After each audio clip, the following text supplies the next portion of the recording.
Buenas tardes, Puerto Rico. Buenas tardes, donde quiera que haya un puertorriqueño. Soy Carmen Enit Acevedo, puertorriqueña o una puertorriqueña. Y estamos en Bonita Radio. ¿En qué palo es noticia? No se vaya nadie y compartan, que hoy vamos a tratar de descifrar cómo es posible que Pedro Pierluisi, ex secretario del Departamento de Justicia de Puerto Rico en los años 90, ex comisionado residente de Puerto Rico bajo el Partido Nuevo Progresista, hoy candidato a la gobernación y quien en agosto del año pasado, en el 2019, estuvo más o menos 2 semanas en el trono que juró casi él mismo, casi se juró él a la posición de gobernador cuando Ricardo Rosselló Nevares tuvo que renunciar por razón de que lo expulsara el pueblo de Puerto Rico. Y acaba de decir anoche que él no sabía que había pobreza infantil en Puerto Rico. Vamos a hablar sobre eso, vamos a hablar sobre ese debate y cómo quedaron en términos del contenido, de lo que no saben y saben, si algo, los candidatos a la gobernación con relación a que hay por lo menos un gran número de niños y niñas en Puerto Rico que sobrepasa el 40% que vive bajo las condiciones de pobreza. Vamos a hablar también de Tomás Rivera Schatz, porque él no da cara últimamente, pero va a tener que dar cara, por lo menos sus abogados, el próximo viernes, para poder explicarle al juez Anthony Cuevas por qué es que él no quiere darle la lista a Eva Prados de los salarios que ganan los empleados suyos allí en el Senado de Puerto Rico. Así que tenemos un programa interesante porque además hoy tenemos en la primera parte de nuestro programa, la primera media hora como siempre, a la amiga Brenda Reyes Tomasini, comunicadora, relacionista pública profesional, hablando sobre por dónde va la campaña política. Tiene que decirnos algo de lo que piensa y cuál es su opinión sobre todo lo que ha ocurrido con SBS, el programa de chisme. Así que vamos a darle primero la bienvenida a la compañera Brenda Reyes Tomasini. Saludos, Brenda. Saludos, Carmen, y saludos a los bonitos y bonitas que están hoy conectados miércoles en la tarde. Está todo el mundo conectado. El 14 de octubre está Boston, está Nueva York. Margarita López está por ahí, que parece que ha identificado a vecinas y vecinos que están allí, aquí en Bonita Radio. Todos y todas bienvenidos. Está Cintia Rosario, que dice, desde el Olimpo donde vive Pedro Pierluisi no se ve la pobreza. Vamos a hablar de eso en un momento. Papo Donel está por ahí. Saludos, Papo. Wilber Rosario, quien nos amenazó que iba a llover. Cállate, Wilber. Yo espero que no llueva hasta que no nos vayamos en este programa. Carmen Negrón, ¿cómo? ¿En serio? Es que Pierluisi es millonario. ¿Qué le va a importar los pobres de la isla? Esas son las imágenes.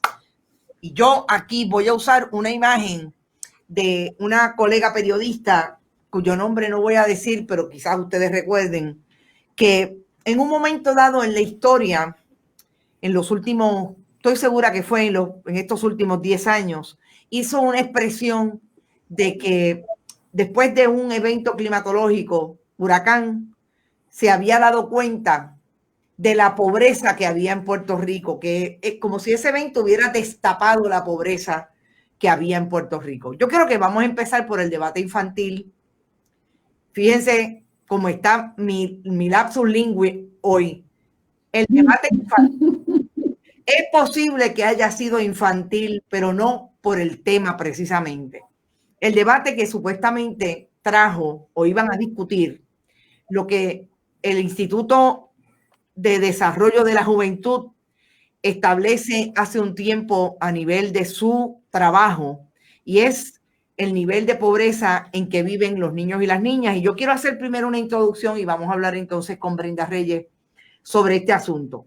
Según el estudio, el 58% de los niños y las niñas en Puerto Rico viven bajo el nivel de pobreza, 37% en pobreza extrema. Esa cifra duplica el porcentaje de pobreza infantil que impera en el estado más pobre de Estados Unidos, que es Mississippi, que tiene una tasa de pobreza infantil del 30%. La organización ha destacado que no atender el problema de la pobreza infantil le cuesta a Puerto Rico 4.400 18 millones anuales. Ayer estaban todos los candidatos hablando sobre este tema con la moderación del director, que hoy me entero que es el principal ejecutivo de innovación del proyecto de GFR Media, dueños del Nuevo Día, entre otros negocios. Luis Alberto Ferrer Rangel. Brenda, yo alcancé a ver, quizás como tú me acabas de decir hace un rato, pedazos el debate. Primero, yo no sé si tú lo habías escuchado, pero a mí me parece que tuvo bien poca promoción este debate porque pasó por debajo del radar. Yo no sé si es que la gente está un poco cansada de los debates, pero no tuvo como la resonancia que han tenido otros. No sé lo que tú piensas. Pues mira, este debate pasó bien por debajo del radar, tú tienes muchísima razón. No tuvo la promoción que han tenido otros debates, como tuvo el debate de sustentabilidad, no, de infraestructura 2030. Ese debate tuvo mucha promoción, al igual que el debate que hizo Guapa Televisión.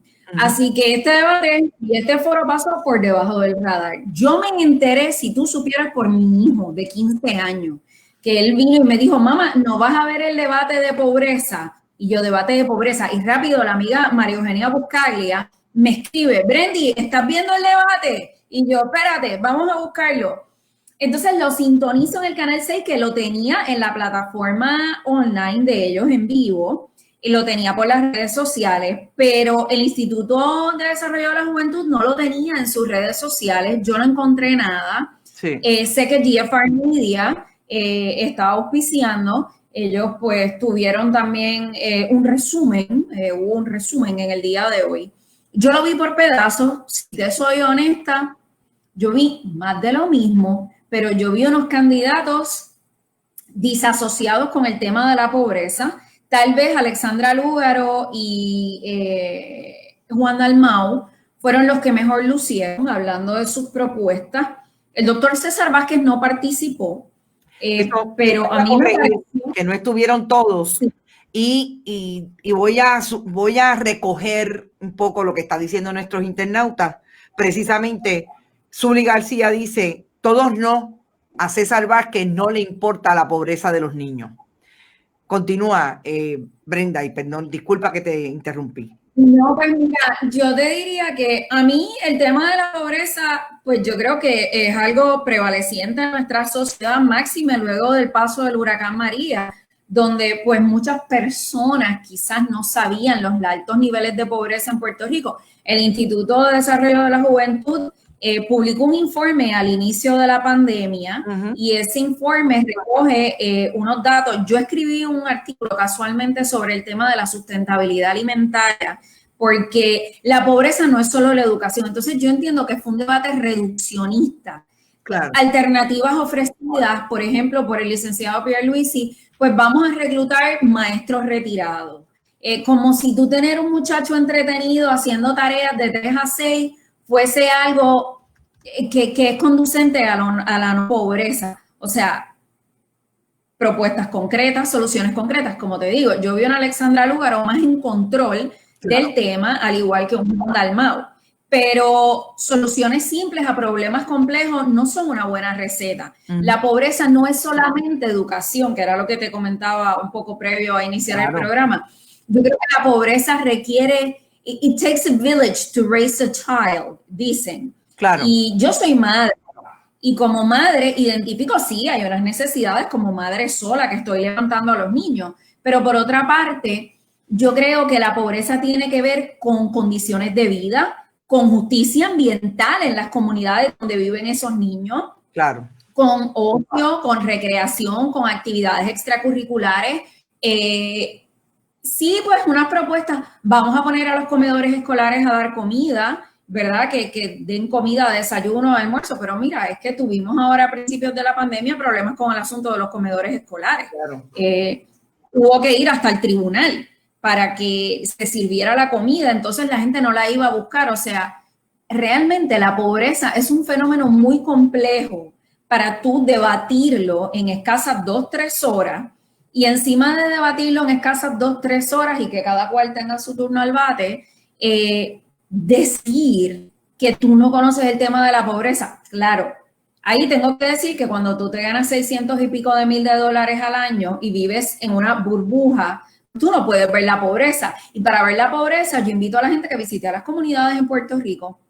Tú tienes que visitar comunidades. Cuando tú vas a las comunidades, entonces es que tú ves dónde realmente está la pobreza. Pobreza no es tener una casa. Hay gente que tiene una casita de cemento, pero es pobre. Claro. Porque hay otros indicadores de pobreza en el hogar.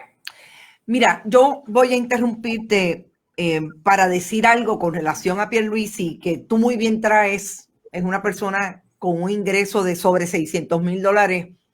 En ese tránsito a ser empleado público y más tarde, cuando era comisionado residente, su esposa tuvo ingresos millonarios precisamente por los favores y las cercanías que tenía y las puertas que le abría Pedro Pierluisi como comisionado residente. Y eso no es una historia que la hizo Carmen Enid Acevedo, porque yo nunca he investigado en ese sentido a Pierluisi, pero la hizo el New York Times y Pierluisi nunca le pudo contestar al New York Times por qué su esposa había tenido ingresos exorbitantes mientras él era comisionado residente, precisamente en el mundo de las inversiones. Pero además de eso, Pedro Pierluisi debe tener ahora, entiendo que tiene 61 años. Y Pedro Pierluisi no vivía en Puerto Rico cuando Villa Sin Miedo.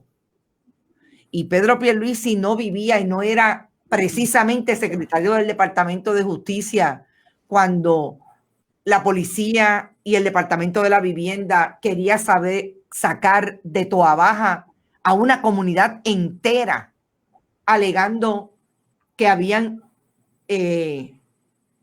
invadido unos terrenos.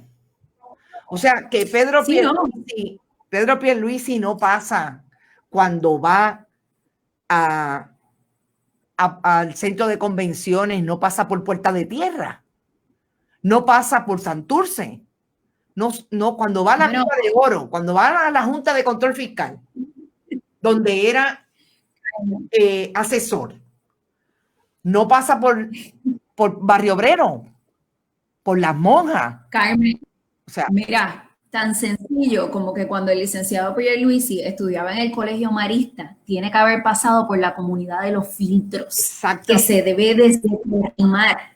Por eso me da mucha gracia, porque yo pienso que todos en Puerto Rico, en mayor o en menor grado, hemos estado expuestos a la pobreza. Como te digo, la pobreza es muchos factores y hay muchos indicadores para tú marcar una familia como pobre. No es solamente el ingreso. Y lo más risible de este debate fue decir que yo voy a buscar más fondos federales y más fondos federales. Y él todo lo resuelve con los fondos federales. Y mira, ciertamente en Puerto Rico, los fondos federales, Puerto Rico desaprovecha inclusive oportunidades de fondos federales porque aquí hay un problema muy complejo de quién escribe la propuesta, la situación de la accountability, etcétera.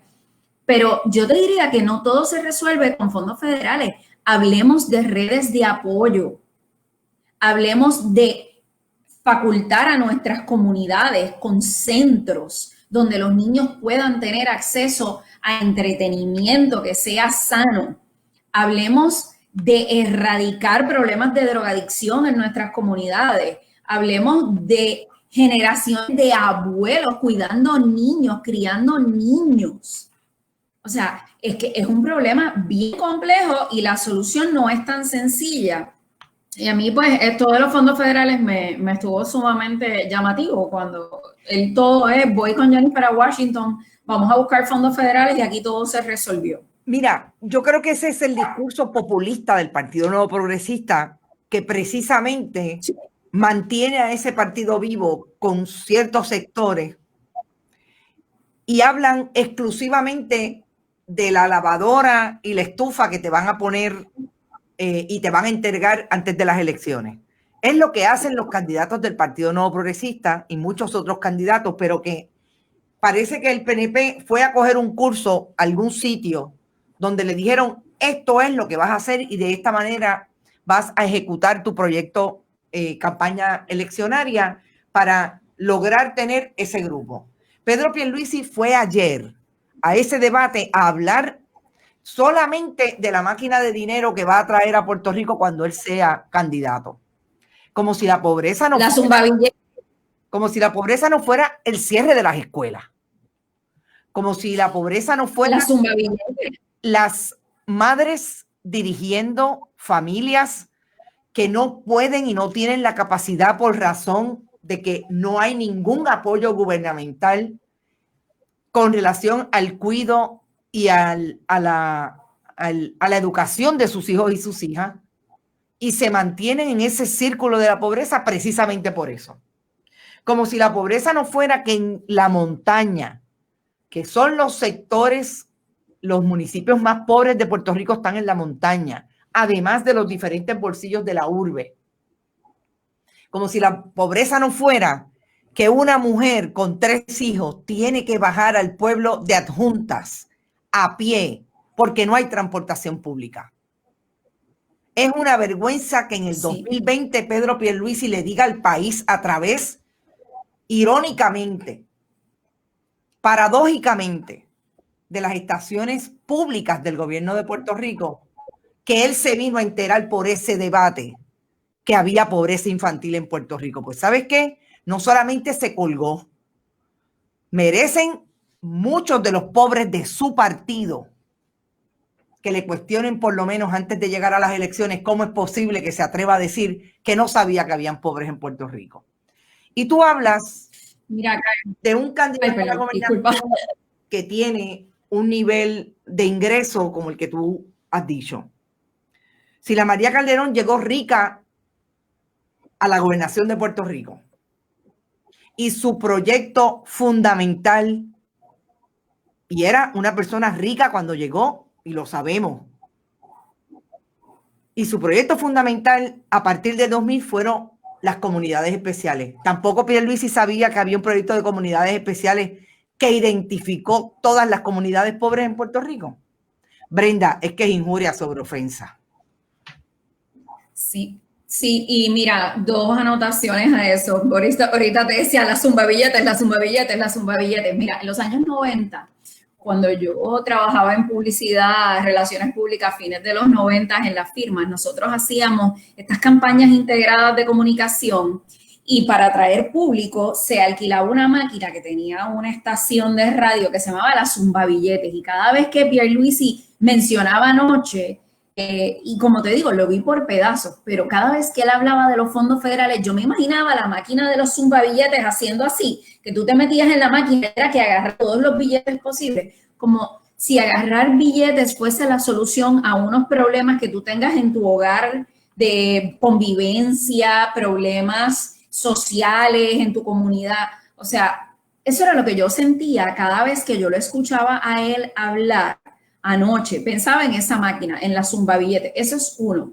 2, desde el privilegio, mirar la pobreza es muy distinto a tú haberla vivido. Y en ese caso me llama mucho la atención que estos candidatos a la gobernación, pues, y pasan en muchas campañas electorales, pues no han vivido la pobreza porque vienen, por eso están, ¿verdad?, corriendo a la gobernación. Son personas que han tenido el privilegio de una educación, lo que muy bien se llama el privilegio, papi en casa lo llama el privilegio de la educación. Entonces, ese privilegio de la educación que te faculta a ti educarte mejor, pues te va a llevar a otras posiciones sociales. Así que esa es una observación sobre la situación de los fondos federales. Y ciertamente el discurso es uno muy populista, pero también denota una falta de estrategia de parte de los comunicadores detrás de Pierluisi en la campaña, porque tienes una oportunidad de oro de lucir como el candidato que tiene la solución en las manos. Sabes que tú tienes un Juan Dalmau que está bastante preparado. Tú tienes una Alexandra Lúgaro que está haciendo todo lo posible por ocupar ese segundo o tercer lugar en el corazón del votante. Oye, y arraigo en unos sectores de población que son jóvenes. Entonces, hablamos de conectar, de lograr empatía con la audiencia. Y esa empatía yo creo que está muy flaco tanto el candidato popular como el candidato del Partido Nuevo Progresista de lograrla. O sea, al final del día se convierte en más de lo mismo. Y el comunicador que está detrás del candidato tiene que tener una estrategia. Y como te digo, a mí la imagen anoche, yo me senté un rato en una silla y yo no lo veía, yo lo escuchaba y yo pensaba en esa maquinita de los billetes, en la famosa zumba billete. Yo creo que definitivamente fue un fiasco en términos de esa participación de Pierluisi, que sigue denotando que no conoce o no le importa conocer al país. Pero sobre todo esa incapacidad de moverse sensiblemente hacia cuáles son las realidades de un Puerto Rico en el 2020, que si la María Calderón identificó el proyecto de comunidades especiales y se comenzaron a trabajar las comunidades, era un 52% el nivel de pobreza total. Imagínate si hemos llegado a que entre los niños y las niñas está en un 58%. Y eso quiere decir que esas son las familias de donde vienen esos niños y niñas. O sea, que a nivel de la familia, a nivel de los adultos mayores, ni te cuento. Y yo creo que sigue siendo lo más importante para trabajar y lo más importante para seguirle dando a esos temas. Y hoy vemos que se disminuye. Tengo que decir que si mal ha sido la estrategia de todos esos candidatos, incluido el ausente César Vázquez, ¿cómo es posible que el que dice que es cristiano y entiende la religiosidad y el fundamentalismo religioso por osmosis sobacal, porque tienen la Biblia debajo del sobaco, no vaya a un debate donde se va a tratar sobre la pobreza infantil, que se supone que desde el cristianismo es uno de los demográficos más importantes? Dejar que los niños vengan a mí o no es. O sea, yo no entiendo, honestamente, pero también creo que ha sido bastante floja la difusión. Porque si tú tienes un debate como este en una institución como esta fundación, que está haciendo un trabajo titánico para hacer los estudios y proponer y visibilizar el problema de la pobreza infantil y el desarrollo de la juventud, caramba, lo menos que tenías que hacer era difundir, pero abrazo partido, este debate. Y hoy yo no lo encuentro en sus redes. Sí, no, ellos fallaron malamente en difundirlo en sus propias redes sociales. Y mira, hay un asunto de la niñez en Puerto Rico. La niñez en Puerto Rico está amenazada no solamente por la pobreza. Ya vimos esta semana o la semana pasada, mejor dicho, cómo la niñez en Puerto Rico también está amenazada por un fenómeno llamado la muñeca, el titiritero y la muñeca. Que desgracia. Perfecto, sí, para llegar a él. Sí, y te digo que la niñez en Puerto Rico está pasando un momento muy duro. Uno como padre, madre, se cuestiona, esta pandemia ha sido bien fuerte en ellos espiritualmente. Yo me he enterado de los debates muchas veces, Carmen, por mis hijos, porque ante el encierro, ellos están bien pendientes de lo que está pasando en los medios de comunicación y lo que está pasando ahí afuera. Claro. Y quiero decirte que ayer el tema de discusión en Bonita Radio a las 11 de la mañana me llevó a escribir una columna del tema de la comunicación y el asunto de los derechos de la niñez, porque ¿verdad? Existe una cosa que se llama la libertad de expresión, que tú y yo conocemos muy bien, y los internautas radioescuchas deben conocerlo también muy bien, pero hay unas limitaciones en la libertad de expresión. Y esas libertades y garantías tienen unos límites y tienen que ver con el derecho a la intimidad y el derecho de los niños. Uh-huh. Y yo creo que el discurso de odio hacia esa niña en particular es atacar a la madre con palabras fuertes, es cuestionar su habilidad como madre. Y estamos hablando de una familia que le está dando a una niña un hogar, le está dando amor, le está dando cariño, le está dando un techo, le está dando muchas cosas y los niños respetan. O sea, los niños simple y llanamente se respetan. Y entonces, pues claro, está el debate de la libertad de expresión que unos grupos han traído sobre la muñeca chismosa, pero yo quisiera hacerte aquí una observación y es que cuando empezó el fenómeno de la muñeca, mediados, fines de los años 90, no existían las redes sociales.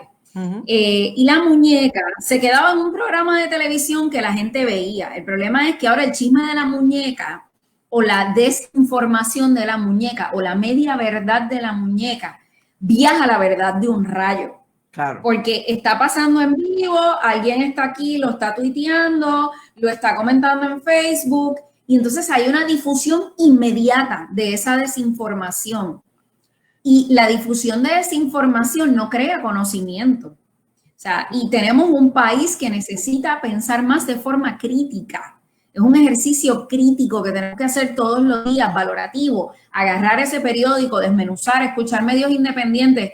Tú sabes, estuve leyendo mucho del tema de esta situación del discurso de odio y una de las soluciones son los medios alternativos. Claro. Los medios que son independientes como Bonita Radio, donde no se promueve ese discurso, sino que se promueve el análisis desde otro punto de vista, parte de todas las lecturas que he hecho sobre el tema de los discursos de odio. Así que, mira, pues, te lo dejo. Yo con relación a la controversia que obviamente está todavía presente después del viernes pasado, y me parece que no se debe dejar caer no solamente por las audiencias que toman sus decisiones a base de la información que reciben, sino por nosotros mismos, las personas que nos dedicamos a este trabajo y que queremos que haya una decencia mediática de alguna manera. El tema no se deja caer y lo más importante creo que ocurrió hoy, ayer realmente, pero se publica hoy en términos de lo que puede resultar como un impacto para SBS y los diferentes medios que se anuncian en este conglomerado. A mí me llamó la atención, y no sé si tú lo viste, que el presidente de International Broadcasting Corporation, bajo la cual están 4 de las estaciones que están dentro del conglomerado de SBS, o por lo menos se utilizan y se anuncian en ese conglomerado, retiró la posibilidad de que sea parte de SBS y de todo lo que está ocurriendo con la muñeca. Y dice específicamente, menciona las 3 estaciones, que es 92.1 en el área oeste, 99.9 en el área metro y 105.1 en el área este. Establece Román López en un comunicado de prensa: estas 3 estaciones radiales que cuentan con la fiel sintonía del pueblo puertorriqueño son absolutamente propiedad de IBC. Deseamos dejar establecido que nunca han estado vinculadas a SBS. Eso es un efecto directo de lo que está pasando con la muñeca. Y yo creo que más allá de las decisiones que tomen las audiencias de boicotear o no este programa, yo decía que SBS la tiene difícil, porque ese discurso de odio que se identifica desde un programa nace en una producción independiente que ellos acogen y con el cual tienen contrato. Y eso afecta a su marca. Yo no veo cómo, al punto que no sé si sabes que los demás talentos de las otras producciones le tienen prohibido hablar del asunto. Sí, sí, y el retiro de los anunciantes es bien importante porque tienes que ver que, por ejemplo, ya se fueron 2 productos de limpieza, se fue el Chef Piñero, o sea, los anunciantes se han retirado. Estamos hablando de que la muñeca salió de un canal de alto rating, un canal comercial con mucho rating. Era la gallina de los huevos de oro.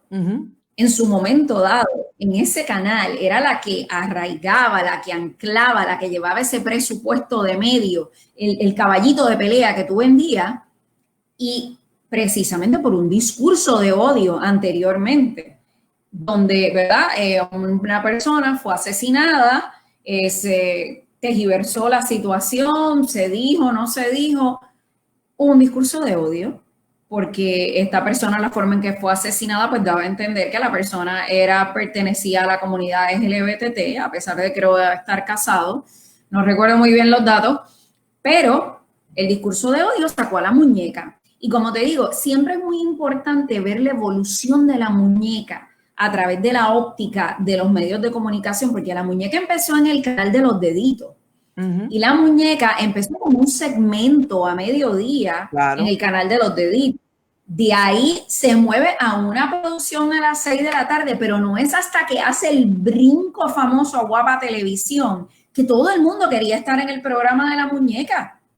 Todos querían estar en ese programa. Eso había fila para anunciarse en el programa de la muñeca.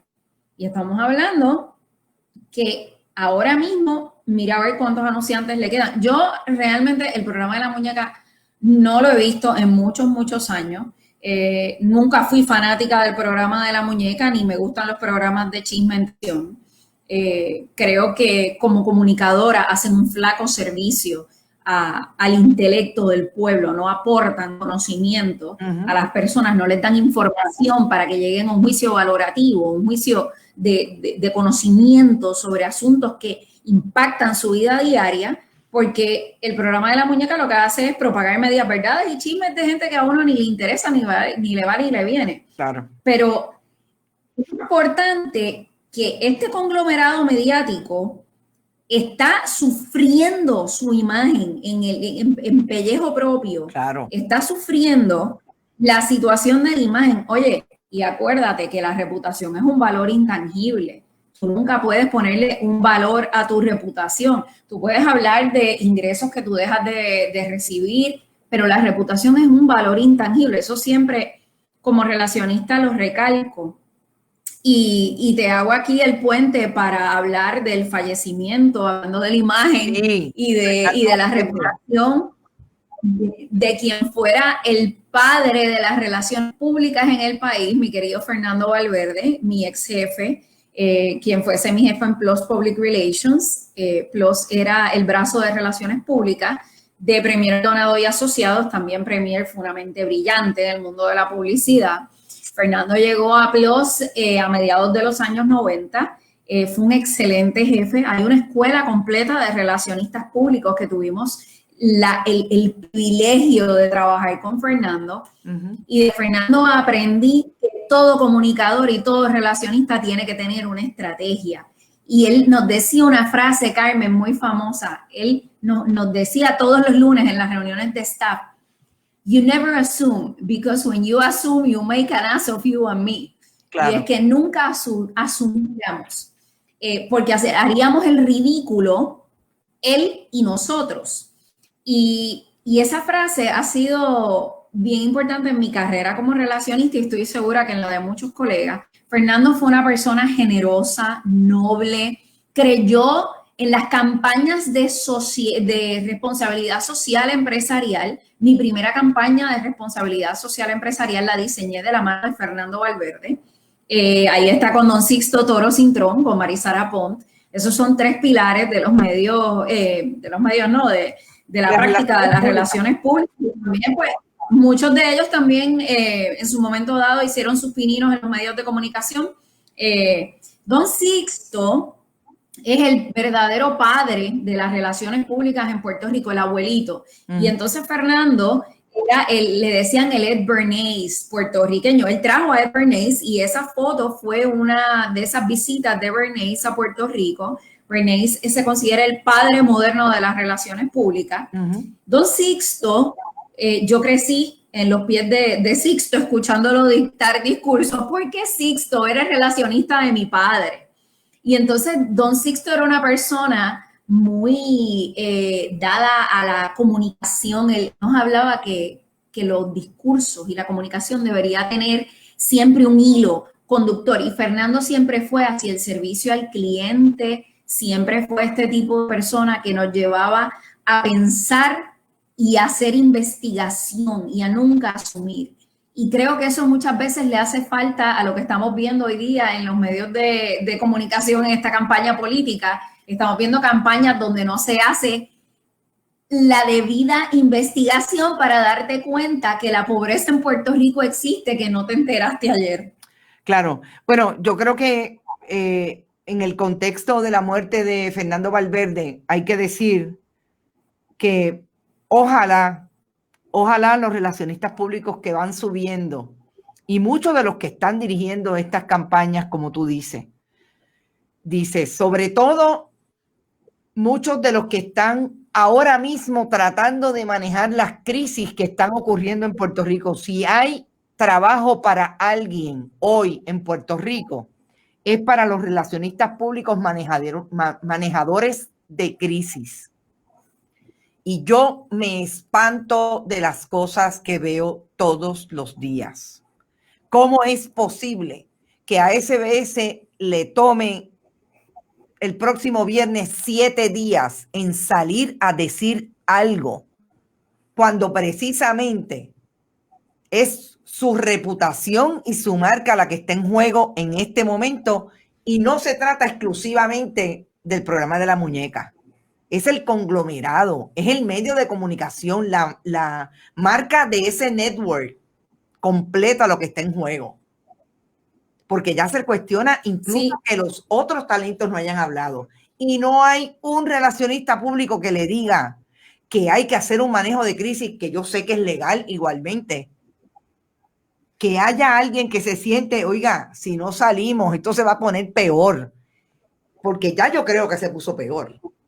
O sea, ellos tienen una portavoz, Carmen. Ellos han hecho declaraciones a través de una portavoz, pero pero tú tienes mucha razón. O sea, y el valor de las lecciones que, por ejemplo, un grupo de relacionistas como Joseph Martínez, Claudia Ponte, Raquel Rivera y esta servidora tuvimos de la mano de Fernando, fue esa premura con la que nosotros teníamos que responder a la crisis del cliente. O sea, tú no dejabas, tú no te acostabas a dormir y decías, no, mañana yo lo resuelvo. O como dicen unos por ahí, eso es una malísima costumbre, vamos a hacer un monitoreo de medios. A veces los clientes te dicen, vamos a hacer un monitoreo de medios. No, el momento de responder es ahora. O sea, y el pilar de una buena práctica de relaciones públicas es tener esa estrategia aquí debajo de la manga. Es tú decir, tengo esta situación, está afectando la imagen, déjame responder rápidamente.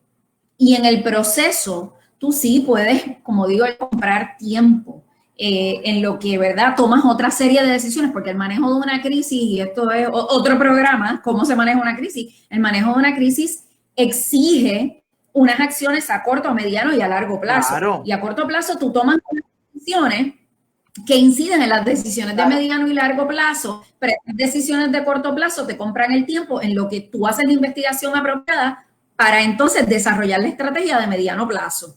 Así que muchas veces lo que estamos viendo ahora mismo, lo que pasó en este debate, lo que le pasa a SBS, es que no hay estrategia. Es dando palos a ciegas. Y lo último que voy a comentar porque ya hoy sabía que nos íbamos a extender porque había mucho en el pipeline, como dice.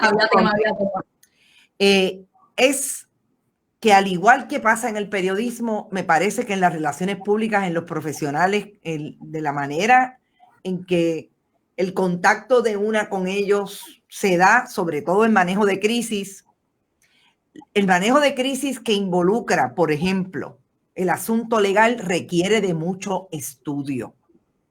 Si usted no sabe cuál es la estrategia legal, nunca va a poder hacer manejo de crisis con relación a ese cliente para todo lo demás que a usted le toca el asunto de comunicaciones. Y me parece que igual que pasa con el periodismo muchas veces, aquí la gente no quiere estudiar y no quiere aprender. Entonces tú te los encuentras, si no sabes por dónde van los tiros de ese cliente que lo acaban de acusar de robarse fondos federales, ¿Cómo es que hay prueba o no hay prueba? ¿Cuál es la estrategia que va a seguir ese abogado? Créeme que no lo vas a poder defender a nivel público, y mucho menos si es un caso de opinión pública, que son casi todos los que siempre involucran a un profesional de esta naturaleza. Pero bueno, de eso podemos hablar en otro programa, porque en eso sí te digo que hay mucha tela y mucho ejemplo. Brenda, gracias un montón como siempre. El próximo miércoles nos darán más, se acercan más las elecciones, así es que ya estaremos hablando más en propiedad de qué va a pasar el día 3. Bueno, pues a los bonitos y bonitas, muy buenas tardes y nos vemos el miércoles que viene. Nos vemos el miércoles. Un abrazo. Seguimos.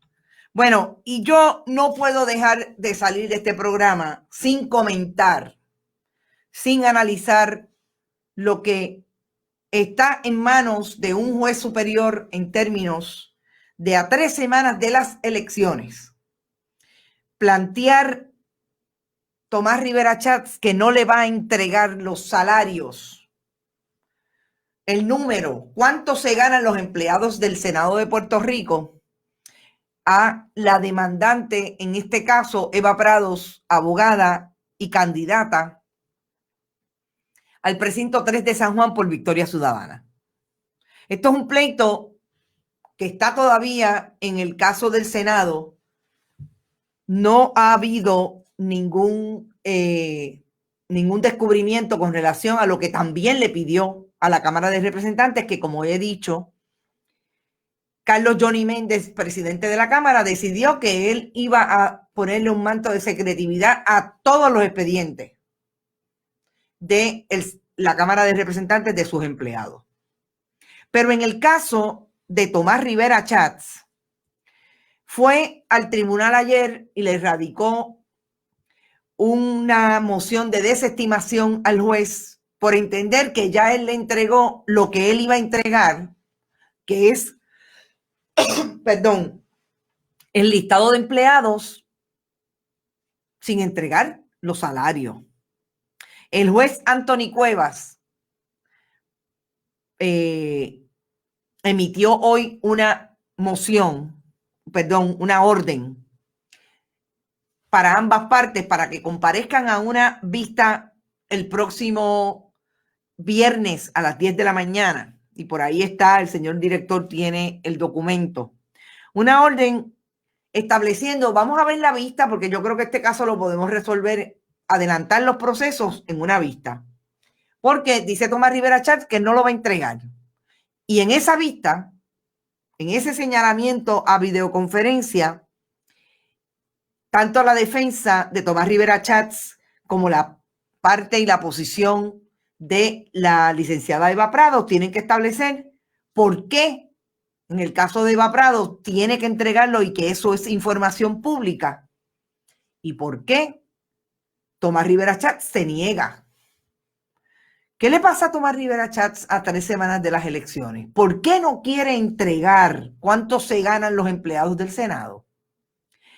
¿Qué es lo que nos vamos a encontrar? Que hay más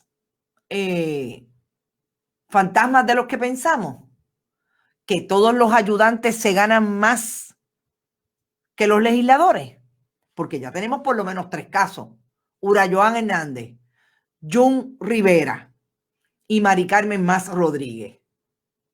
Por lo menos 3 legisladores del Partido Nuevo Progresista, es público que sus ayudantes se ganan más que ellos. ¿Qué es? ¿Que nos vamos a enterar que todos los demás también es igual? ¿Que el ayudante del presidente del Senado también se gana más que él? Me encantaría ver ese listado. Tenemos el listado de los nombres, pero en sí mismo los nombres no dicen mucho, porque ya nosotros sabemos que ahí hay, porque ha sido descubierto antes, un montón de amigos del alma, un montón de primos y sobrinos y hijos putativos y sobrinos biológicos, pero que no se sabía, como en el caso de Carlos Johnny Méndez. Así es que es bien interesante que Tomás Rivera Chats, que no da cara, no sabemos dónde está, vaya al tribunal para decirle que no la va a entregar el listado. Vamos a ver qué excusa da, cuál es la posición fundamental. Porque Johnny Méndez dice que es que eso es privativo. Eso es, perdón, privativo no. Privativos son los bienes gananciales. Que eso es privado. Que es una protección. Porque se puede atacar la integridad de la persona. Como si aquí la gente estuviera disponible para ir a asaltar el día que cobren, como si, quizás es que todavía Johnny Méndez le pague en efectivo a sus empleados, no sabemos. Asaltar a la gente porque sabe quién es quién y entonces sabe cuánto gana y va a ir o sea, es una cosa tan absurda que a 3 semanas de las elecciones estemos manejando esto. Pero eso es lo que hay. Así que yo creo que es importante ponerlo en la nevera. Hay país, lo que no hay es gobierno.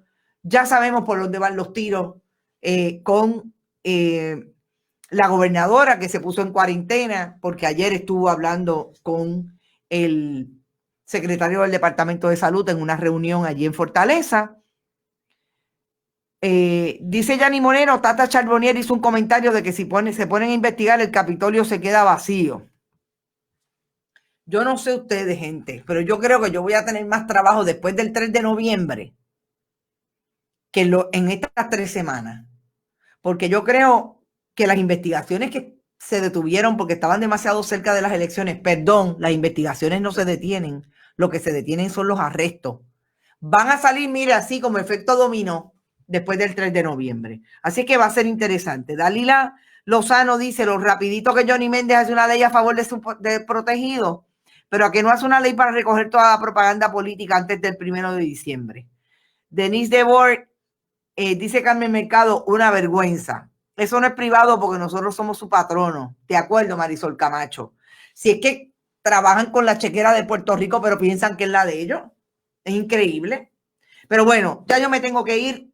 Son las 5:50 de la tarde de hoy.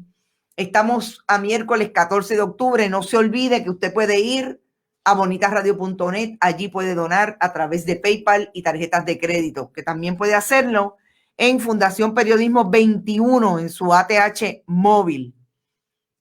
Fundación Periodismo Siglo XXI, que es la fundación sin fines de lucro que tenemos, hemos creado y estamos activándola fuertemente por estos días para buscar dinero y seguir con este proyecto.